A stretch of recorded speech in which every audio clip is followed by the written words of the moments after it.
आज के हिंदी पखवाड़ा उद्घाटन समारोह की आप सबको हार्दिक बधाई देती हूँ, शुभकामनाएं देती हूँ। साथ में थोड़ा अफसोस भी होता है कि ये दिन, ये पखवाड़ा, ये मंथ हमें मनाना पड़ता है। हिंदू होने के बावजूद हम हिंदी पखवाड़ा मनाते हैं। हिंदी हमारी राष्ट्रभाषा, हिंदी हमारी राजभाषा, उसके बावजूद भी हमारे पास केवीएस से और सभी सरकारी संस्थाओं से पत्र आते हैं हिंदी पखवाड़ा मनाने के लिए, हिंदी सप्ताह मनाने के लिए, हिंदी दिन मनाने के लिए। इससे ज्यादा अफसोस की बात क्या हो सकती है। देश अपनी भाषा से उन्नति करता है, जैसा कि बता रहे थे अभी भारतेंदु हरीशचंद्र जी ने कहा है, निज भाषा उन्नति अहे सब उन्नति के मूल, बिन निज भाषा ज्ञान के मिटे न ही की सूल। आप कितनी भी इंग्लिश बोलिए, आजकल बहुत पहचान है।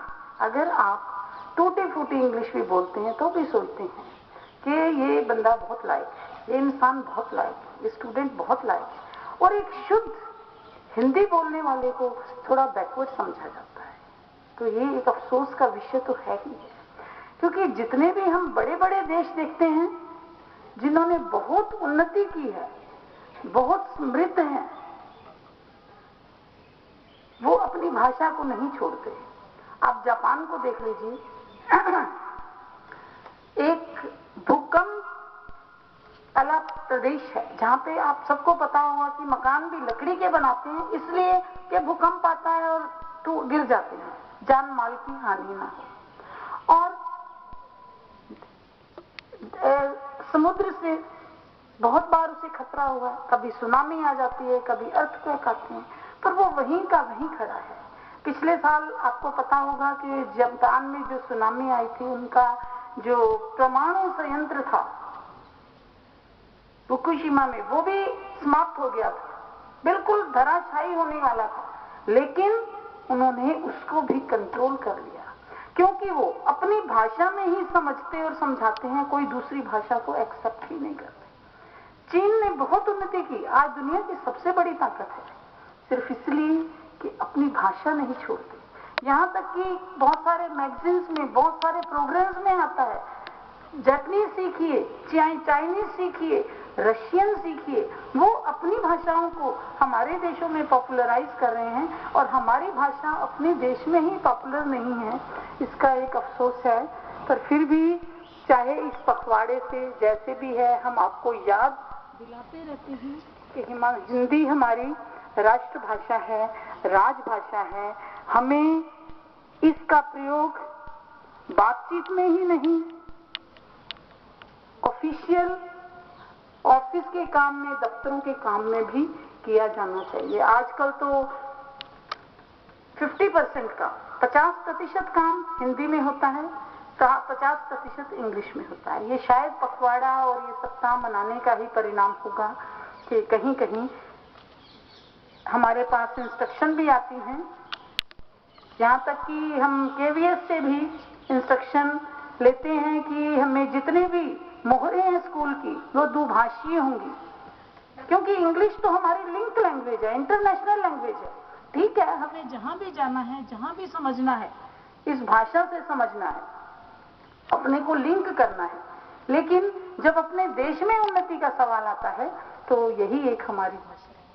और आपने कभी अगर अटल बिहारी वाजपेयी की हिंदी सुनी होगी, आज नहीं, लेकिन जब भी सुनी होगी, कितनी सशक्त और कितनी बढ़िया हिंदी बोलते हैं। और विदेशों में भी जितनी बार भी उन्होंने भाषण दिया तो हिंदी में ही दिया।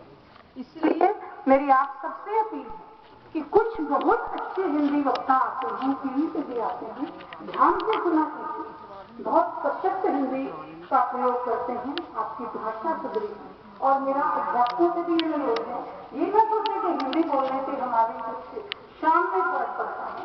घर में भी हिंदी बोलिए, बच्चों को हिंदी का ज्ञान होगा। बहुत से ऐसे शब्द हैं हिंदी के जो हमारे शब्दकोश से ही समाप्त हो गए हैं, बच्चों को पता ही नहीं है, क्योंकि घर में वो प्रयोग नहीं होते। और कुछ घर में तो ये एक स्ट्रिक्ट इंस्ट्रक्शन होती है, हिंदी कोई नहीं बोलेगा जाएगा, सब इंग्लिश बोलेंगे।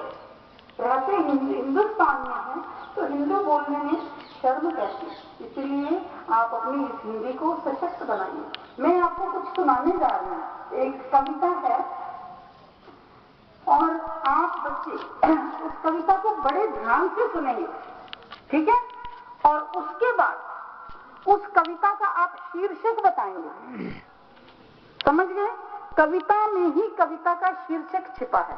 एक सवाल, दूसरा फिर उस कवि का आप नाम बताएंगे। अगर बच्चे नहीं बता सकेंगे तो अध्यापक भी बता सकते हैं।